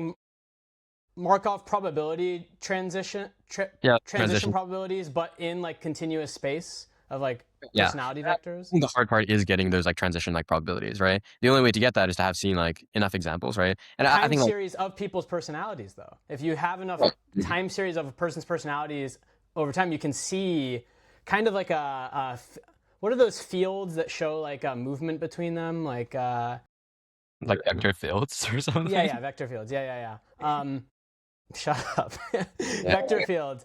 You can see like how easy it is to move between different regions over time, and then you can say like for a person, if you're here, it's easy to get these places. In fact, it's maybe even likely you will go to these places. Versus you're trying to become this, you're not going to become that. right. And you can think of just kind of like a lot of psychology now, or even just like those like personality tests is like trying to do that, right? Like on a very like low rank, like low dimensional like kind of scale, right? As in kind of just like, okay, take this personality test. Okay, you are extroverted. Here's how you should live your life, right? Do they teach you how to be more extroverted if you're an introvert? I think some sure. sense do that, right? Yeah, I mean, you can write anything online, right?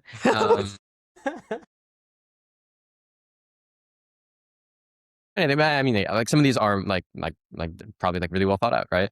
But it's just kind of like, yeah, like just imagine that is like your conditional. Like you are like an extroverted person or you're an introverted person, right? Is that helpful for your life? Yeah, sure. It can be, right? Objectively, no. Yeah. Objectively, it can be, right? But like, imagine how like more helpful it would be. Like, you are extroverted, you are this, you are this, you are this. Like, it basically just like creates the entire feature vector of you, right? And I'm just like, okay, like given this, like given literally you, right? Like given you, Yeah. like what should you do to like reach an objective, or like how should you like live your life better, right? So actually, like on the very first few days, like when we were doing Mosaic, I was telling Andrew, I think like the thing that I am literally like the most excited about like for this project is like the personal application. Like to myself, I was just kind of like, all right, well, if you just have the stories of like everyone's relationship, you can create the feature vector of me, and then just find everyone who's like as similar to me as possible, right? And that like I don't think that we are like super high rank, like I don't think humans are like super high rank, like high dimensional objects, right? And that like I do think that there are probably quite a few people who are like very, very, very similar to me, right? And it's just kind of like you've seen how they live their life. They have different starting conditions, right? They were born in different countries, like they've done different things, they've tried different careers, right? Just kind of see like how did all of these nodes end, right? Just like create like a giant tree of like everyone, just like find like how did these nodes end? How many people were like actually happy? How many people like just absolutely hated their life? Like people who were similar to me, like what did they do, right? So like that was a lot of like the impetus behind like my hackathon project, right? It's just kind of like you have like, as you said, like the two LLMs interacting. One of the LLMs is supposed to be like a clone, like your objective, right? So like in our example, like for the hackathon, we had it be like, oh, you're trying to sell someone something, so you have like a persona of like the buyer, right? And you have like a sales agent basically like doing RL, like trying all the different paths to like sell the thing, right? But in like, for example, my example, what I would want to do is like the clone is me, right? And have like an LLM basically like doing RL against me to basically like create all of the ending nodes of just like I will be happy, right? It's just kind of like, okay, well, given where I am now, what are the things that I can like, what are the general directions to look towards, like to maximize the probability that I end up in these like final like happy nodes. So yeah. One thing that I've been thinking about this conversation that's come up as like a unquestioned thing is we keep talking about outcomes, right? Like as you pair two people, there's an outcome that we're trying to optimize for, or as you do probability transitions in like self-improvement space, that there's an outcome you're looking for. But one thing I've constantly thought about is that if I had to like take all my friends, all my social interactions, for example, and I was told like, okay, rate all of them 1 through 10, and then we're just going to optimize to find you 10s, that this is not actually going to get me what I'm looking for. For example, there's ecological niches, right? And like what you're looking for in an environment is actually to have things fill that niche, and then you're looking to fill new niches. And so if someone is, if I have all these friends who I'm like 10, 10, 10, and they've already given me the maximal intellectual stimulation on these topics, I'm done. Like I'm satiated. I'm actually looking for outcomes in different regions. And so what I've thought about constantly is that like, why are we talking about personalities, this high dimensional thing, and then outcomes as like maybe even a unidimensional thing, when outcomes themselves are probably a high dimensional thing of like the different emotional and experiences, maybe even intellectual, but like the different experiences that different friends give you. And have you thought about that? And like, as you've done Monte Carlo simulations, as you tried to like create values to determine how well two people's Mosaic chat went, have you thought about adding more dimensions or more nuance to grading outcomes as something other than just 1 through 10, this was good or bad? Right. So I think that like outcomes are like a pure derivative of like your utility function. And they're just kind of like what you were saying before of like, oh, you have like 10, like maybe your friends are all just like really, really similar. Maybe they're all like in the rationalist group. Maybe they all talk about math and, like very similar things. And yeah, this is like historically what you've liked, right? But like, as you said, you like, if you had met someone in like an artsy field, right, you can have like a really great conversation there, right? But I think like also your utility is probably defined by like difference or like exploration, right? In terms of just kind of like you are very much like in a local maximum, like when you're just kind of like talking to these like math people, right? I mean, your utility function would probably like definitely would certainly have like a higher value in terms of just like diversification, right? I mean, there's the idea of utility being just like convex. So yeah, there's basically just like this higher order like utility that you could be reaching, and a lot of that has to do with like diversity of like experience, right? Like, specific qualities of people, right? There's just like a ton of stuff that goes into it. But I think like at the end, you will have this kind of like a vector, like there's like this value of like how well did you like this interaction, or like how much did this like interaction mean to you? So yeah, of course we can always say like, oh, you have like a compatibility score, you have a experience score, you have like a difference score, you have all these things, right? But I think that like I think like for Mosaic, like being pragmatic, like it is kind of hard to sift through the noise of like a lot of people just kind of want like that final like compatibility score, right? This is like how well you did together, right? You don't really want to have to like understand the meaning, like, okay, what is the difference between like this, what is this difference score? What is this thing? What is this, like just like kind of like hard to parse, but also like on like a, on a different frame of mind. It's just kind of like, I think all of these things can be collapsed into like a value of just kind of like how much would this experience like improve your life, or like how well would you have gotten along with this person, right? And like as I said, this is a derivative of like a high dimensional thing, but I don't think that like this collapse means that like this like value is just of lower this like final value of like compatibility, or like how well you would have enjoyed something, or like the outcome value is like a bad thing, or like is like not a good representation, I guess. It just seems to me that if you have, I don't know, a lot of people's pushback on this tech is that in the future it'll create just more of the bubbles we see online, and it'll make people only hammer away on just this one thing they like. And it seems to me like that's not what people usually optimize for entirely socially. But further, like, number one, the most naive view people have is like, okay, you're just going to find me someone like me. And I'm like, okay, number one, that's not what compatibility is. But number two, they're like, okay, you're going to just find me everyone who's most similar to my best friend. I'm like, that's also not how it is, because like you have a lot of friends in very different regions of the personality space. More like I'll find people around those regions. Right. Also, But like I you don't are know, doing like a global search on your like persona vector, right? So it's kind of like it's not like just your friends. It's like everyone similar to you, who would their friends have been, right? So that like collaborative filtering, yeah. yeah, Where you have like people who are like you, who they like in a region that you've maybe never explored. But I still think there's something to the idea that I kind of don't want to find more than, you know, let's say like the utility, the marginal utility of meeting a fourth, fifth, sixth person like my best friend maybe starts to go down. Whereas meeting some random weird artsy person, because you know my best friend's definitely not very artsy, which probably is not true. But anyway, like just as an example, like meeting some random person who's like far outside that, at a certain point probably does have some utility, especially if they satiate me and like they don't have negative utility in other ways that I'm known to dislike. So my point in this is like a lot of people's model of this is that, oh, there's like this very limited set of people you get along with, and if we create this technology, it's just going to be only those few people. And my view is like actually creating this technology will create a explosion in exploration of like different things, because the expected value of exploration will actually increase, because you have less of like you actually find that one person in this really random set of traits who you still like despite them being very far outside your normal wheelhouse. Whereas if you go exploring in that space, usually you actually probably won't have a good time, and then you're never going to try exploring in that space again.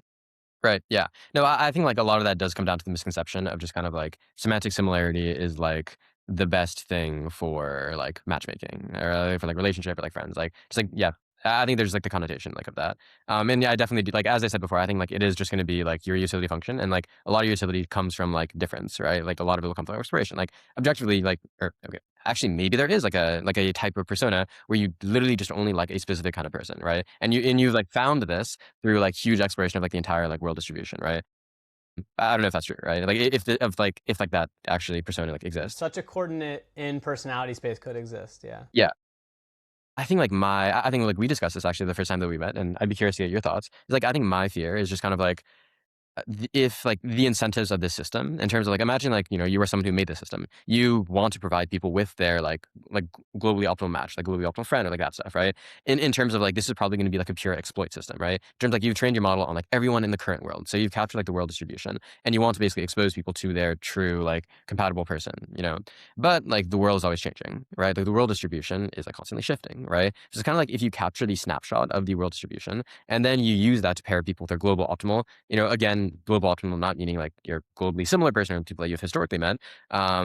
Like, does that limit kind of like like, does that kind of like calcify like civilization in the way of just kind of like if you were if you were like basically like there's like a huge space, but everyone is always like operating within the same space, right? If you just like always have this, if this matchmaking model is the only way that people end up meeting, there's just no way for exploration outside of the human distribution. Not like the distribution of like who you personally could be friends with, but the distribution of like how all humans could like be like you know interacting with like people, right? In terms of just like, is there any exploration in this? Like, is there any incentive for like exploration in this like kind of system? And I would think that like there isn't. Like generally, like you want to provide people with their best match, and if that's the case, then yeah, you would kind of like calcify the distribution of like human interaction, which seems to be like a pretty bad thing because like technology is always changing. Like the distribution of people probably should change as well. I think like reminds me of what I think LLMs are best at, actually. Mm. It's like, I think of 2 years ago, they started rolling out this feature when you ask ChatGPT something, it will ask you, oh, but there's these related stuff. Would you want to look into these, like, related articles you've never seen before? And I think it's like the region of unknown unknowns, right? These are the things you don't know that you didn't know that was there. But you would imagine that these suggestions are like Yeah. predicated on like, given your chat with GPT, you're talking about clothes and everything, it's Yeah. going to suggest you like different kinds of clothes. Exactly, right? But these are things you didn't know that you could look into before. Yeah, but I think this is like on a personal level, right? Like what I'm imagining is like, imagine you kind of like GPT has chatted with everyone in the world, like knows that all the clothes people actually also like arts and like all these like other kind of things. Like kind of explore this, right? But imagine like, I don't know, like this is like totally like to the extreme. Imagine like a totally new form of something came out, like something equivalent to art, or like something like that, right? This is just like non-distribution. So like no one would have expressed interest in this thing. So like no one will be interested in this thing because it'll never be suggested, right? So I guess that's more my fear rather than like on the personal level. It is like on the, like the global level, like no humans will like be able to explore that space. Or maybe you can think of it as like a RL robot policy, right? Like if you train an RL robot arm, like you will have 50% of the chance it does the action that's from a VOA joint outcome. But like will be 50% you just do a randomized action, right? So maybe we'll need that for. Well, I do think that there should be like exploration. Yeah, but yeah. as I said, like I think like in the system that it's like very much like not incentivized, like to like Well, show. maybe it is incentivized though. Like maybe even in that future where everything's calcified and then a new thing comes along, it's just the early adopter to late adopter cycle again, where the ultra early adopters, like even if you're trying to outcompete every other recommendation app, for a certain percent of people, your optimal recommendation is something that they like less, but that is new, because they crave novelty so much, and then they early adopted, and then the second stage of early adopters, they get some benefit from like being able to talk with ultra early adopters about an idea, and so on, and like it does trickle through the system. Right. Maybe it just also calcifies quickly again itself. Yeah, I guess like in that case, you do need people to like have to be outside of like the matchmaking system, right? Like if all of your like decision, or like if all of your interactions, if all your exploration is done through this matchmaking system, then yeah, that won't happen. But yeah, if you do have like the people who are outside the system who like as you said, like visit this new area of space and then like bring it back to the system such that it can be like distributed to everyone else, then that is like the optimal case. So I mean, like I guess at the end of the day, it's just like competition, right? You want like competition between like what the algorithm like recommends to you and then like what just the two other algorithms. yeah, exactly. Yeah, kind of, yeah. And also there will always be haters. Like, yeah, I'm not gonna do whatever this stupid thing tells me. And that's good, right? Because as long as their distribution is captured as well. Yeah. As long as we gather data. Right. I mentioned to Ethan during his NeurIPS talk that like we're living in like exponential time such that some of this sci-fi future might be determined by us. You might actually be the person who determines some of how this sci-fi future ends up. So like what I've asked a lot of people on the podcast is like, if there was a magical technology that could exist in the next 5-10 years in the social space, and again, like magical, like beyond what you think current tech could do, maybe not breaking the true bounds of physics, but you can think somewhat magically. Like what is one that if it was created, you would instantly sign up for that and it would solve like some sort of social problem you have right now, or personality related problem, if not social? Yeah. Do you want to go first? Or? I'm still thinking. Something? Okay. Yes. I think my answer is like, it's a bit like boring, but it is like absolutely true. Or like I'm like rather confident in like its truth for myself. Probably just like the globally optimal like therapist, basically. Just like not like therapist for like me personally, but like I mean it could be for me personally. But like for like basically like you can ask it any question about like human relationship, like any human relationship in the world, or just like anything about humans, and it just has like the like distributionally correct answer, right? Or like you can even give like a specific case, like, oh, given like I don't know, like your parents are like doing something, right? Or you have this like slight like concern of like your your friendship kind of thing, right? Just like asking like these like very vague questions, like just like giving like just general like information of like your feelings, like things that like are almost like indescribable, and getting like a concrete answer like back from that, I think would just be like really cool. And like the concrete answer that is like this is like yeah, it's like an oracular concrete answer. like it's gonna be like reassurance or steps to take or whatever the answer is gonna be. No, like the answer is just kind of like, oh, like I don't know, like my parents are going through a divorce. What is the thing that I can do like to maximize the probability that like they don't get divorced or something, right? And it'll literally like tell you that, and like it should have context of like your entire like of you, your family, like all that stuff, right? But I'm like literally like the statistically like probable, like the high statistical probability thing that you could do to like make this action happen, right? Like for like human condition. So that'd be my thing. Do you care Yeah, about the form factor of that? And is this thing like an ultra Freud? It's like just the most precise like psychologist ever. It can just Right, like it could be like Back again. play these kind of like EMZ waves around the house, right? Like put And this kind of food around, like but like change their yeah, like needs have with this it. kind of like lighting or like that kind of like basically just like putting everything such that like every single action like condenses to the one point of just like the one vector of just like probability maxing of like something happening, right? Do I you think that's think like do you think current therapists are like pretty bad at like helping you hypothesize like good pathways to like solving your problems? no. No. Yeah, I guess I wouldn't know the answer. Yeah. I mean, I've like observed, I've like seen therapy sessions and all that, right? Yeah, from people like very close to me, right? I don't think they're bad, right? I mean, obviously, like every therapist is different, right? So you have all that, but I don't think they're bad. I think that there's just like a global optimality, and I have trouble believing that we would be like anywhere close to that. And like obviously, like as you guys said, like the form factor is really important. Like how do you like convey information and all that? I'm just thinking like for me, like personally, as like how I like information to be distributed, like and all that. Yeah, it could even be like the way that they say this to you is in such a way that it maximizes your motivation to like do these steps, right? Because as in like maybe it'll like say something like totally absurd, right? You should like do this, and it's just like the probability of you actually doing that is not very high, right? So they would say a thing to you in such a way, like give you steps and say it in such a way such that like the probability of you doing it times the probability of the outcome actually happening, like is the highest probability of like having this event actually happen, right? So you want a thing that can help give people the advice and interaction they need to like solve their life problem. Yeah, exactly. Pretty good. What about you? Ethan, what's your magical technology? Well, I think I want an experience machine, but not in that way.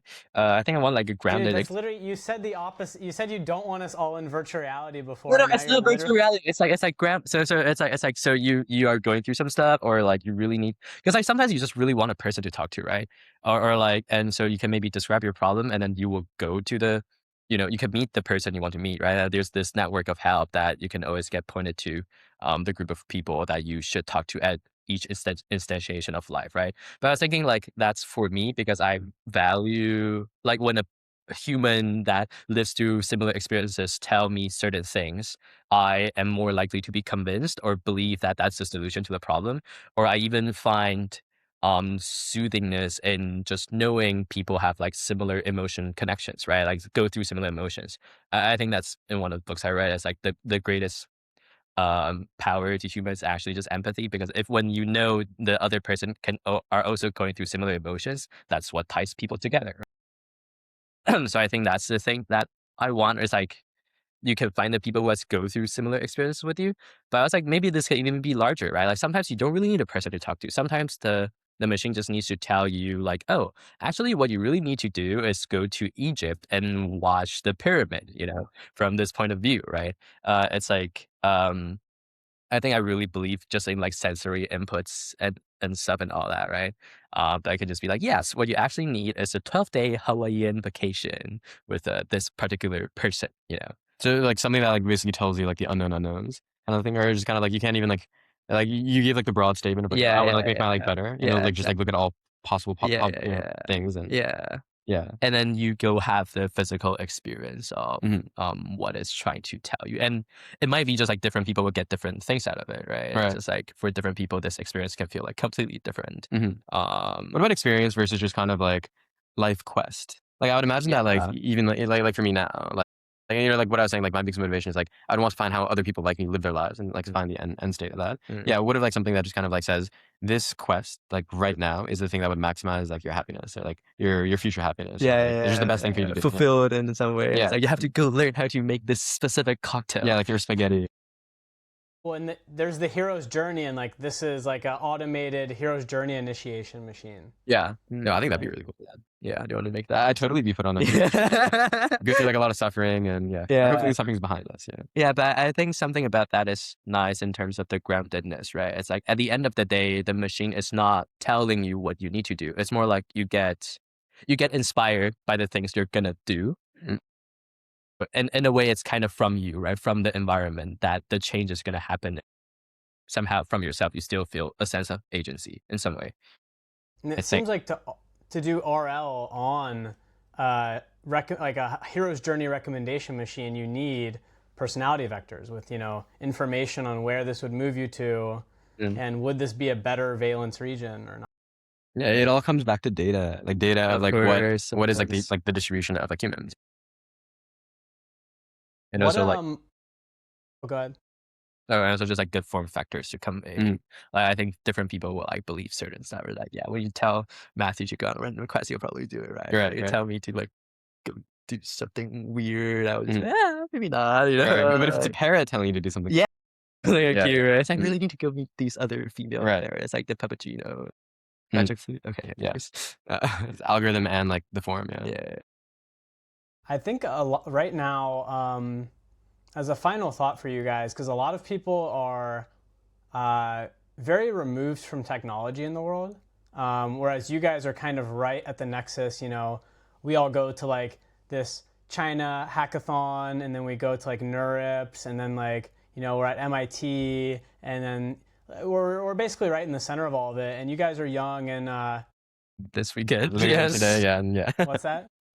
Or we're actually at MIT to do a hackathon. Like it's like a hardware design AI hackathon. Yeah, I heard about. Yeah. Mm. Like you're at the center of all this, and you seem fairly optimistic about the future, whereas quite a few people are either completely removed from it, where they don't know what's coming, or they're like kind of singularitarian doomers. You guys don't seem like you have that view. So like, what is your projection of what the next? Or maybe you do. I don't know. But like, what is your? And you're just having fun anyway.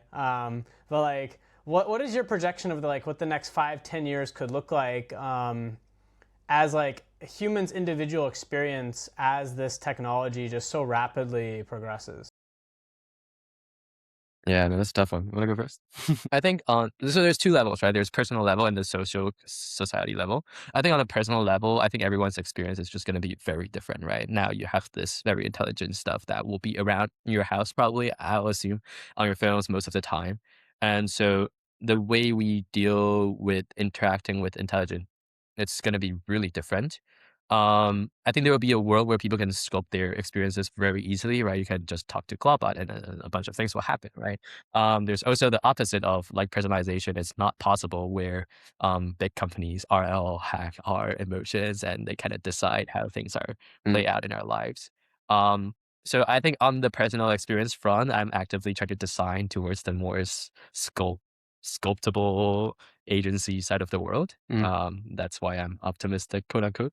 And I think on a social level, that's where I'm like, future jobs are going to be replaced. Yeah. And so far, it doesn't look like there will be new jobs being spawned, or at least for Yeah. now. Well, that leaves room for like experience, isn't it? I don't know, but like you still need a job, economy, something.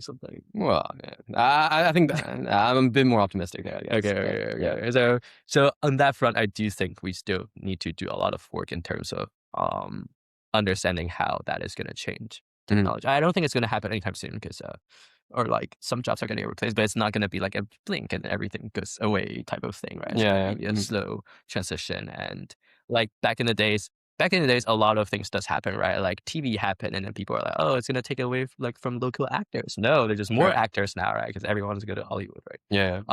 Have you seen that software hirings have actually started to skyrocket again in the last few months? Really? We're just Yes.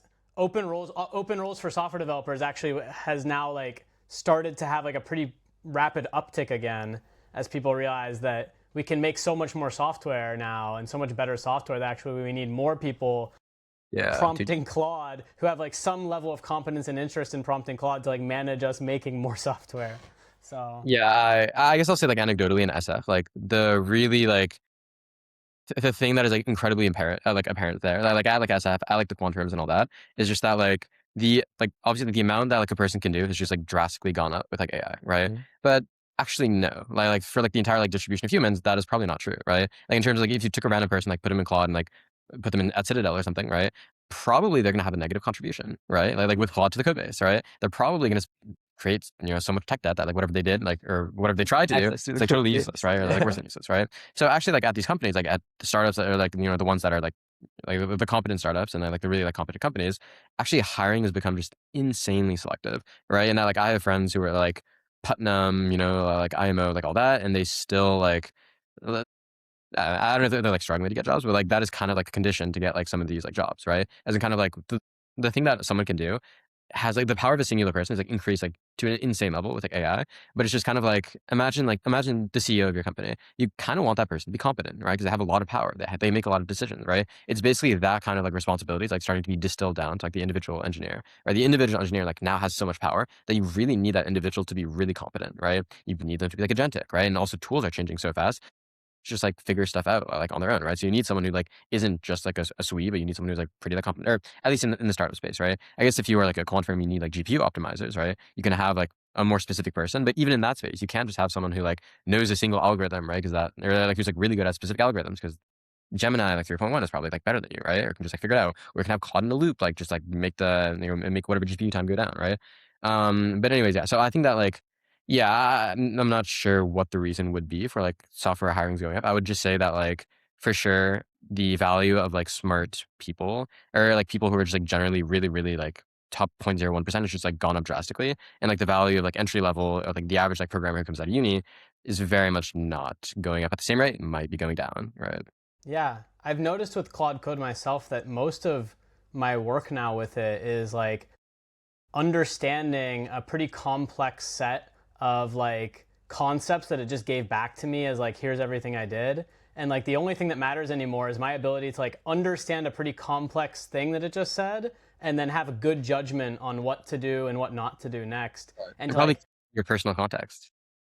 I have to like outthink it too cuz like Mhm, it usually is only 85% correct in mhm. like its intuitive understanding of the problem, and I actually have to find the correction. I think if you're not if like yeah like I think a lot of people would struggle in a lot of contexts to like realize the 15% way that it's like has an intuition of the abstraction of the problem that is like wrong and will actually lead it down a bad path. Right. And yeah, Mhm. like a junior who's not very interested in the problem itself probably is never going to notice like the 15% way that it's like steered in the wrong direction. Yeah, I think like agenticism is like such a huge thing that like is basically required for like engineers nowadays. Because I think the other thing is that like LMs have like have quite a few traps. One of them is just kind of like you can see like LM coding is kind of like gambling, right? As like I've like had some friends who just like like try to build an app, oh like doesn't work. Well, you could try to just like keep like like Do it working through like again. bugs or doing this, Try again. you can try code base and just try again, literally like a slightly different prompt, right? So yeah, and then there's just like me last study. I don't know how like legit the study was. But yeah, there's like the whole thing where it's just like LM, like, but like this is like objectively true. It's just like you just have this like pressure to not use your brain, right? If you just know that, like, like fix it or like, oh, look into this or like whatever, you can just like give such minimal effort and get like, it could work, right? Like you don't know, like it could work. Like you're just like very much incentivized to do that, right? Like I myself have like gone into the trap of like, okay, we're like trying to make like some like, like optimize some APIs, right? And oh, it's like not working. Well, I could like spend like quite a bit, like, okay, Look Claude, into explain this to me, like it. do this, like so I can like think of it, or I can be like, oh, like, okay, do an analysis of what's wrong. All right, copy and paste this to the Claude session, hope it like figures it out, right? And if it doesn't Right, work, yeah, yeah. then I'll ask Codex, right? But yeah, and then after that, it's like almost always fixed, right? Yeah. But anyways, yeah. So there's just like a huge trap of just kind of like just not turning your brain on, like when like doing things, and that is just kind of like detrimental to like big code bases or like working with like other people, right? So that's like another reason there. Also, Ethan, being a hardware person with Mechie experience, how is the reindustrialization of America going, do you think? And uh, Good question. as like Yeah. as software becomes commoditized, possibly, is everyone going to be like fighting for jobs as like data center technician or like hardware iterator as like being SWE is no longer a thing? Because one of my views is like robotics is still going to be another 5-10 years away to being deployed to the world the way that like ChatGPT currently is, and so there's still 5 to 10 years where being a person with hands, and like having an address you can ship packages to, and like open the assemble, blah blah blah, point a camera at a thing, has like some pretty significant value, especially if that becomes the place where you can have price discrimination in like physical creation. Tell us some of your thoughts as like a hardware person with like this as maybe the coming different, like the coming thing that all the smart people are going to be moving to is like the physical world hardware. Yeah, so I think in terms of assembly lines, right? It's not like AI is going to replace assembly lines for now, but I would say we have been trying to replace assembly line workers for a long, long time, right? Like every single step, like if you assemble a MacBook, for instance, right? Like every single step where there's a human, it's because a human is needed, right? It's because like there's not a machine that it can replace it, right? So like to assemble a MacBook, I think for now it's like 100-ish steps. Right, but like the total amount of workers on one line of MacBook production line is like really little. It's like 30 people or something, right? Like front to end and like producing like I don't know 10, 20 MacBooks per minute, right? So it's like I think automation has been always happening. So like AI would just like take into that a little bit, but I don't think it would be like a step difference in terms of replacing. I think it would like actually give the US an advantage in terms of like manufacturing is basically like all in China because of like cost of labor for things that like couldn't be automated, right? Yeah. If you can kind of like automate all those steps with like humanoid robots, right? China has hundreds of millions of people who grew up poor enough that they're willing to accept fairly meager conditions, and these are like conscientious people who are fairly intelligent, and like America just doesn't have like 200-300 million highly conscientious, fairly intelligent people who are willing to work in fairly meager conditions. We literally don't have those human beings. Mm-hmm. Yeah, In and fact, no other country besides China has those. Like that. Right. That in the assembly lines in China, over there, right? But even those are like insanely automated. So right, exactly. So right, like I think it is like not actually obvious that like AI will just like totally bring manufacturing back to the US, and that like so. Is there like an incentive to like provide enough capital right now? Because like China, like I like their upskilling of like like totally erasing their like even human the printing lines we saw in China, they were pretty automated. It's like all automated, right? Yeah. So like the cost of like China, I guess, like to fully automate is probably like way lower than it is for the US to just like ground up redo everything, right? Everything. So like it may even like they may even have like such an advantage there. I mean I'm like no hardware person. Like it might even just be like a calcified advantage for like I think definitely it will still probably remain in Asia for a while, and also all the materials are there too, right? Like all the and also like technology is a big part, right? Because remember we went to those like one plastic injection factory, and just like all the understanding of how to actually make these parts are passed down from like 30 years ago, right? From person's father's father, right? Something like that, right? So I think it's very hard for us to catch up, even with AI, right? AI is really bad at inventing new stuff per se. I would say from what I've been seeing at MIT is like manufacturing is actually it's not about like where US can really help. It's not about like replacing current technologies. Actually come up with new pipelines that work with new technology, right? So I heard this story 2 days ago. It's like if you want to assemble like a wood broomstick, right? You will like cut the wood and then put the broomstick on and then color it and something, and it's like multiple steps, right? But if you want to assemble a metal broomstick, they have a new system where a rod of metal shot in, and then you can like cut it on device. So it's like one single roll of metal in and broomstick out at the end. Yeah. And to make this process very fast, they put like little magnets levitation thing. So it's like a magical broomstick factory where the metal flies in and then assemble on in the air and then flies out as like a broomstick. Yeah. And I was just like, dude, like AI would never be able to design that. Well, like, maybe like I don't know. All the mechanical understanding of how it should work in the system, right? And I think that's where the new manufacturing ideas were gonna be, right? It's like, can we use these technologies AI with human to figure out the new pipelines that will actually be more interested instead of just go and replace one worker. I think it's all more about like holistically thinking on how do you just make the entire system so much better. Yeah. Well, thanks so much, guys, for being on the podcast. And this was like a lot of good informative stuff. Hopefully, maybe one of my views of recording these as well is that maybe your future soulmates will also like have their LLM scraping everything that has your name on it, and like there's probably in 2028 right now, your future soulmate has you in like a list of 1,000 candidates, and is like checking this right now to see. Who's just up the list? Yeah. If you're an AI bot Yeah. watching this, I'm the best. Yeah, we're prompting next time. Yeah. Yeah, it must have listened to some of your guys' thoughts, and it's like analyzing your face and like, does my person, respond well to this energy and this kind of conversation? So yeah, that's what.